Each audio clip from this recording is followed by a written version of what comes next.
Hi everyone, कैसे हैं आप सभी। Welcome to rise and shine commerce hub. फिर से एक और बार मैं हूँ पूजा त्यागी, आपकी बिजनेस स्टडीज़ की टीचर। चलिए, तो अभी तक हमने काफ़ी कुछ पढ़ लिया है। फ्यूल्स पढ़ लिया है, प्रिंसिपल्स ऑफ मैनेजमेंट पढ़ लिए हैं, उनकी इंपॉर्टेंस क्या है, क्यों वो होने चाहिए, सब कुछ पढ़ लिया है।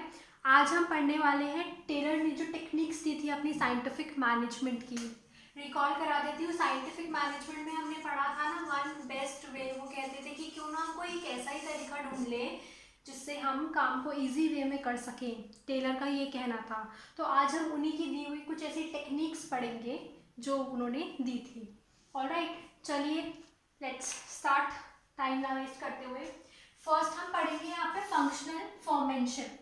सबसे पहले तो फॉरमैन का क्या मतलब होता है। फॉरमैन का मतलब होता है एनी वर्कर। ओके, कोई भी वर्कर जो हमारा काम करते हैं, जो हमारे ऑपरेशंस को, हमारे प्रोसीजर को जो फॉलो करते हैं, उनको हम बोलते हैं फोरमैन। ठीक है, तो हम यही बात करने वाले हैं कि जो हमारे फंक्शंस हैं उन्हें हमें फोरमैन से किस तरीके से ऑपरेट कराना है कि हमारा जो काम है वो बहुत इफेक्टिव और एफिशिएंट वे में कंप्लीट हो जाए। ना तो उसमें कॉस्ट से एक्सीड हो, ना उसमें कोई और मटेरियल, प्रोडक्ट, मैन कुछ भी एक्सीड ना हो। तो वही प्रोसीजर हम यहाँ पे पढ़ने वाले हैं। तो क्या होता है फंक्शनल फॉर्मेनशिप, पहले तो मैं ये बताती हूँ। ये it is the extension of principle of division of work and specialization. देखो, हमने ये पढ़ा है पहले ही, division of work and specialization, जिसके अंदर ये कहा गया था कि क्यों ना अपने एक पर्टिकुलर काम को हम अलग अलग हिस्सों में बांट दें, अलग अलग चीज़ों में डिवाइड कर दे, जिसको वही पर्सन करे, जिसको वही पर्सन परफॉर्म करेगा जो उसमें स्पेशलाइजेशन रखता है। फॉर एग्जाम्पल, जैसे आप लोग 12th में हैं, ठीक है, 5 सब्जेक्ट्स हैं आपके, maths, English, BST, economics, okay, and accountancy. अगर इंग्लिश की टीचर मैथ्स पढ़ाने लग जाएगी, क्या वो उतने अच्छे से, उतनी स्पेशलाइजेशन से पढ़ा पाएंगी? क्या उतनी इम्प्रूवमेंट आपको लगेगी अपनी परफॉर्मेंस से उनके पढ़ के, जितना आपको ओरिजिनल टीचर से लग रही थी? नहीं ना। वही चीज़ यहाँ पर है। जिस काम में जिसकी भी वो एक्सीलेंस है, जो काम जितना अच्छे से परफॉर्म कर सकता है, वो काम उसी को देना है हमको। यही था division of work and specialisation. काम को पहले तो बांट दो और फिर उसको इस तरीके से बांटो कि जो वो काम है वो उसी पर्सन के अंडर आए या उसी पर्सन के हिस्से में आए जो उसको बेस्ट तरीके से परफॉर्म कर सके। मैं बिजनेस स्टडीज़ की टीचर हूँ, अगर मुझे कोई बोलता है मैथ्स पढ़ाइए आप, मैं नहीं पढ़ा सकती उतने अच्छे से। क्यों? क्योंकि मेरे को बिजनेस स्टडीज़ में ही इंटरेस्ट है, वही मेरा स्पेशलाइजेशन है, वही मेरा परफेक्ट काम है जिसे मैं अपना 100% दे सकती हूँ। तो यही यहाँ पे मतलब हो गया division and work of specialisation का। ऑलराइट, अब जो ये फंक्शनल फॉर्मेनशिप है, ये इसी का एक्सटेंशन है, मतलब इसी को एक्सटेंड कर दिया है इन्होंने। कैसे? चलिए बताती हूँ। सबसे पहले तो इसका एम क्या है? It aims at to improve quality of supervision. अभी सुपरविजन क्या है? सुपरविजन होता है हमारा गाइडेंस। गाइडेंस, जो कोई भी गाइड करता है। अब मैं आप लोगों को गाइड कर रही हूँ, मैं आपको अकाउंट्स नहीं करूँगी इतने अच्छे से गाइड। तो जो हमारी गाइड्स है, गाइडेंस है, सुपरविजन है, उसकी जो क्वालिटी है वो इम्प्रूव होगी। ठीक है, यही है हमारा इसमें फॉर्मेनशिप में कि ये उनका पर्पस है। बाय पुटिंग अ वर्कमैन, यही वाला वर्कर जो मैंने आपको बताया था, दे आर द सेम।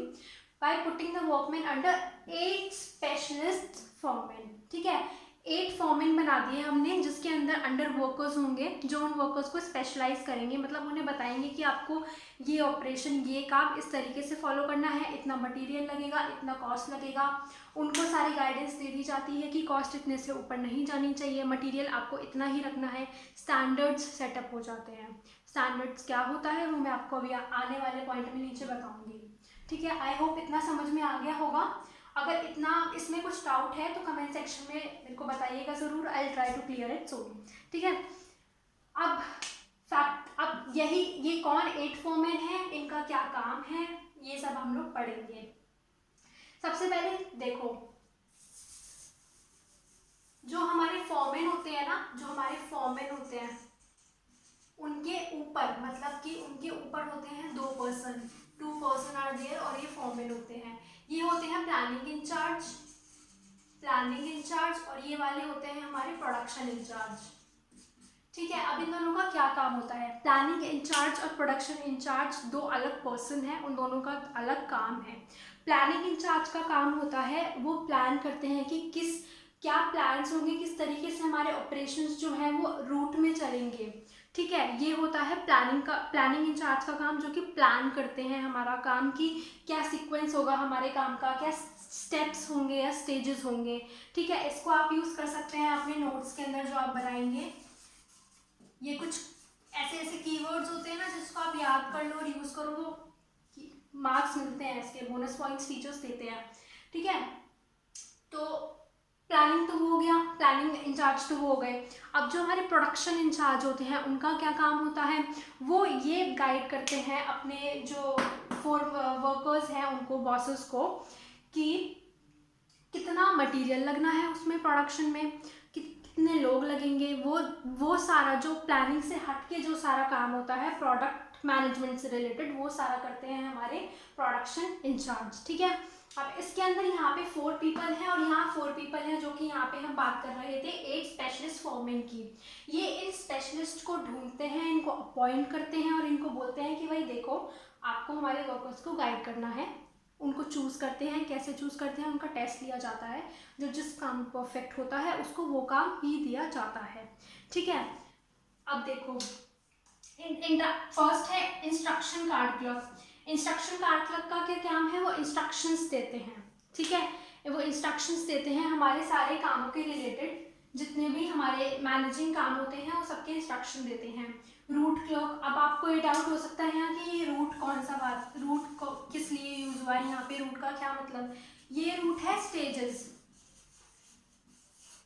अब मैं आप लोगों को कुछ एक्सप्लेन किए बिना अगर इसके क्वेश्चंस दे देती तो क्या आप इसको परफॉर्म कर पाते? नहीं कर पाते ना। तो हर काम का एक स्टेप होता है, अगर उस काम को स्टेप बाय स्टेप फॉलो किया जाए तो वो उतना ही अच्छा रिजल्ट देता है। यहाँ पे यही बोला गया है कि जो रूट है, जो स्टेजेस है, कि इसके बाद ये काम आना है, इसके बाद ये काम आना है, वो जो स्टेजेस हैं उनको हमें मेंटेन करके रखना है। वो कौन इंस्ट्रक्ट करते हैं? वो बताते हैं हमारे रूट क्लर्क। ठीक है, तो रूट का मतलब हुआ ये। टाइम एंड कॉस्ट क्लर्क, जो कि बताते हैं कि अच्छा, फॉर एग्जांपल इन्होंने दिया इंस्ट्रक्शन दिया हमारे वर्कर्स को कि आपको एक दिन में 500 यूनिट्स प्रोड्यूस करनी है और आपको इतने आवर्स देने हैं उसको। ठीक है, आवर्स क्या हो गया? टाइम हो गया। आपको इतने प्रोडक्ट्स यूनिट्स प्रोड्यूस करने हैं और आपको इतना ही क्या लगेगा? कॉस्ट लगना चाहिए, इससे एक्सीड नहीं करना चाहिए। वो क्या हो गया हमारा? वो हो जाता है हमारा टाइम एंड कॉस्ट क्लर्क, जो हमारे बताते हैं कि कितना किस काम को कितना टाइम देना है और कितना किस काम को कॉस्ट देना है। जैसे आप लोग मैनेज करते हैं कि ठीक है, आज मैं उठ गया हूँ, लॉकडाउन तो चल ही रहा है, मेरे को इतना टाइम इस सब्जेक्ट को देना है, इतना टाइम इस सब्जेक्ट को देना है, अपना टाइम मैनेज करना। ठीक है, और फॉर एग्जाम्पल ओनली मान सकते हैं पॉकेट मनी है, उसको किस तरीके से मैनेज करोगे? इतनी ही पॉकेट मनी है, इतनी ही पॉकेट मनी के अंदर अंदर मुझे अपना पूरा मंथ निकालना है, सारे एक्सपेंसेस एक्सपेंडिचर इसमें ही मुझे कवर करने हैं। ये हो जाता है हमारा कॉस्ट फ्लो। इस सारे काम को मैनेज करने के लिए क्या होना चाहिए? Most important, discipline. क्या होना चाहिए? डिसिप्लिन। ये डिसिप्लिन कौन मेंटेन कराते हैं? डिसिप्लिनेरियन। ये हो गए 4 हमारे प्लानिंग के। प्लानिंग किस तरह होती है? ये 4 लोग कराते हैं और ये इंस्ट्रक्ट करते हैं हमारे वर्कमैन वर्कर्स को। ठीक है, प्रोडक्शन इंचार्ज पे आ जाते हैं हम। स्पीड, नाम से पता लग रहा है स्पीड बॉस कौन होते हैं, किस स्पीड से आपको अपनी यूनिट्स को प्रोड्यूस करना है, क्या आपकी स्पीड होनी चाहिए किस काम को करने की, वो बताते हैं स्पीड बॉस। बस इसमें इसमें इतने से में समझ आ गया होगा, नाम से ही पता लग रहा है। गैंग बॉस कौन होते हैं? देखो, गैंग बॉस होते हैं जो भी हमारा मटेरियल है ना, जो भी हमारा मटेरियल है, टूल्स है, और क्या कह सकते हैं, इक्विपमेंट्स है, ये सब चीजें जो है ना, जब काम करने की बारी आती है, then these tools, materials and equipments should be provided fast and at time. ये नहीं है कि आज मान लो आज आपका एग्जाम है, ठीक है, और आप आज के दिन ही पहले जाना भूल गए, भाई पूरे साल तो स्कूल में पहले जाते रहे और एग्जाम के दिन भूल गए, नहीं, ये सब पहले ही मैनेज करना है, गैंग मिला के ये सब पहले ही मैनेज कर लेना है, ताकि जब काम का टाइम आएगा तो ये वाला काम अपने सही टाइम पे कंप्लीट हो जाना चाहिए। Okay, repairs pause, repairs pause में भी यही है कि जो टूल्स और इक्विपमेंट्स हैं हमारे, उनको सही तरीके से यूज़ करना, रिपेयरिंग अगर उनकी चाहिए तो उस चीज़ को बिल्कुल अप टू डेट रखना, उस वो हो जाता है हमारा repairs pause. Okay, I hope आप लोगों को ये सारा समझ में आ गया होगा। अब इसके बाद कौन आ जाते हैं हमारे, अब इसके बाद आ जाते हैं हमारे इंस्पेक्टर। इंस्पेक्टर का क्या काम होता है बताओ, इंस्पेक्टर का क्या काम होता है? इंस्पेक्टर का काम होता है, सबसे मेन काम जो होता है वो इंस्पेक्टर का ही होता है, वो होता है क्वालिटी को चेक करना, टू चेक द क्वालिटी। ये काम करते हैं हमारे इंस्पेक्टर, क्वालिटी को चेक करना। सारा काम हो जाएगा, उसके बाद मेन काम है इनका क्वालिटी को भाई हम अब चेक करेंगे। अब हम पढ़ते हैं standardisation and simplification of work. देखो स्टैंडर्डाइजेशन क्या होता है, स्टैंडर्डाइजेशन में एक पहले तो वर्ड आ रहा है, वो है क्या, स्टैंडर्ड। सबसे पहले तो अब हमें यही समझना है कि स्टैंडर्ड क्या होता है। स्टैंडर्ड क्या होता है, इसको एस्टैब्लिश करते हैं हम, स्टैंडर्ड्स को एस्टैब्लिशिंग स्टैंडर्ड। स्टैंडर्ड होता है एक लेवल सेट करना, टू सेट ऑफ लेवल। ठीक है, मतलब इसका क्या मतलब है, एग्जाम्पल से बताती हूँ। एक दिन में वर्कर्स जो है वो सारे मिलके 1000 यूनिट्स को प्रोड्यूस करते हैं। ठीक है, वो लोग करते हैं, वो उन्होंने क्या करा, जो उनके बॉसेस हैं या फिर इंचार्जेस हैं, उन्होंने बोला कि आप लोग 1000 यूनिट्स तो प्रोड्यूस कर लेते हैं, लेट्स से आपको हम टारगेट देते हैं, आपको हर दिन आपको 1100 प्रोड्यूस करनी है। तो उन्होंने उनको एक स्टैंडर्ड फिक्स करके दे दिया कि इतना तो आपको करना ही करना है, ये एक स्टैंडर्ड है। अगर वो 1000 अपनी मर्जी से कर रहे हैं तो क्या वो 1100 नहीं कर सकते बॉस के बोलने पे या और ऊपर से ऑर्डर मिलने पे? ऑब्वियसली कर सकते हैं, राइट।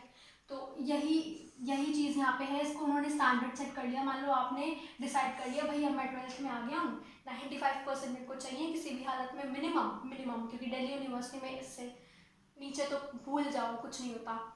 ठीक है, तो उन्होंने बोला कि भाई अब मैं 12th में आ गया हूँ, आप लोगों ने बोला अब मुझे दिन के कम से कम 7 आवर्स तो पढ़ना ही पढ़ना है, इतना तो मेरे को देना ही है, other than tuition. Self study में 7 ज़्यादा हो गया वैसे, स्टार्टिंग में डर मत जाना तुम लोग, मान लो 4 to 5 ले लो, चलो स्टार्टिंग में 4 to 5 आवर्स देने हैं। तो आप लोगों ने क्या किया, आप लोगों ने अपना ये एक स्टैंडर्ड सेट कर लिया, राइट, स्टैंडर्ड सेट कर लिया। मान लो किसी दिन 2 घंटे पढ़ रहे हो भाई, फिर समझ जाना भाई मैं बिगड़ रहा हूँ, मुझे पढ़ना है, 2 घंटे दे रहा हूँ, 5 घंटे सोच के बैठा था, तो जो मेरा स्टैंडर्ड है वो अपने आप ड्रॉप हो जाएगा। आप लोगों को फिर वेकअप होने की ज़रूरत है, जग जाने की ज़रूरत है। तो आपके केस में आपको खुद इनिशिएटिव लेना है, इस केस में कौन लेंगे, इनके बॉस इनिशिएटिव लेंगे। तो ये तो हो गया स्टैंडर्डाइजेशन ऑफ वर्क का मतलब ये होता है कि स्टैंडर्ड सेट करना और फिर उनको फॉलो करना। ठीक है, अब इसके बाद है सिंप्लीफिकेशन ऑफ वर्क। अच्छा, स्टैंडर्डाइजेशन में एक चीज़ और देखो, क्या हमें किस चीज़ के स्टैंडर्ड में बनाने हैं, टाइम के, कि कितने टाइम में हमें कितने प्रोडक्ट्स को प्रोड्यूस करना है, वो टाइम के हो गए हैं। कौन से प्रोडक्ट्स को हमें बनाना है, ठीक है, ऑपरेट करना है, वो हो गया। प्रोसेस क्या होना चाहिए, कितने टाइम का कितना प्रोसेस होना चाहिए, वो हो गया।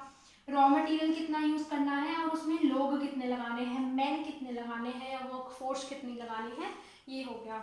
ऑलराइट, अब हम आ जाते हैं अपने सिंप्लीफिकेशन ऑफ वर्क पे। आई होप समझ में आ रहा होगा, अगर कोई डाउट है तो कमेंट सेक्शन में बताइएगा, मैं बहुत अच्छे से वहाँ पे समझाने का या उसको नेक्स्ट वीडियो में रिपीट करने का ट्राई करूँगी।